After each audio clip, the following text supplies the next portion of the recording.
ನಿಮ್ಮ ಸಿನಿಮಾದ ಒಂದು ಪೋಸ್ಟರ್ ವಿಚಾರ ಕೂಡ ಸಾಕಷ್ಟು ಚರ್ಚೆಗೆ ಕಾರಣ ಆಯಿತು. ನಿಮಗೆ ಅದು ಗಮನಕ್ಕೆ ಬಂತ, ಅದನ್ನು ಹೇಗೆ ಪರಿಗಣಿಸ್ತೀರಿ?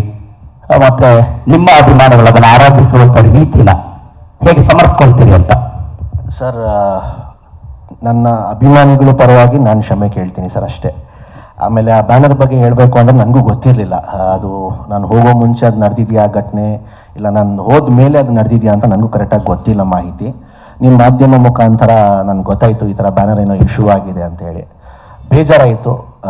ಅದಕ್ಕಿಂತ ಜಾಸ್ತಿ ನಾನು ಏನು ಹೇಳೋಕ್ಕಾಗಲ್ಲ ಸರ್. ನಡಿಬಾರ್ದು, ಎಲ್ಲೂ ಸಹ ಆ ಥರ ಘಟನೆ ನಡಿಬಾರ್ದು, ನಡೆದೋಯ್ತು.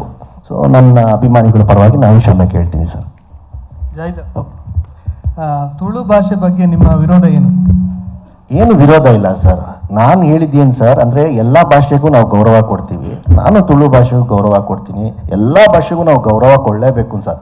ಏನಕ್ಕಂದರೆ ಪ್ರತಿಯೊಂದು ಭಾಷೆದು ಅದೇ ಆದಂಥ ತೂಕ ಇರುತ್ತೆ, ಗೌರವ ಇರುತ್ತೆ, ರೆಸ್ಪೆಕ್ಟ್ ಎಲ್ಲ ಥರವೂ ಇರುತ್ತೆ. ಬಟ್ ನಾನು ಹೇಳೋದು ಕನ್ನಡ ಭಾಷೆನ ಬಿಟ್ಕೊಟ್ಬಿಡಿ ಅಂತ ಹೇಳಿ. ಅದರಲ್ಲಿ ಏನೋ ತಪ್ಪು ಹೇಳಿದ್ನಾ ಸರ್, ನೀವು ಹೇಳಿ.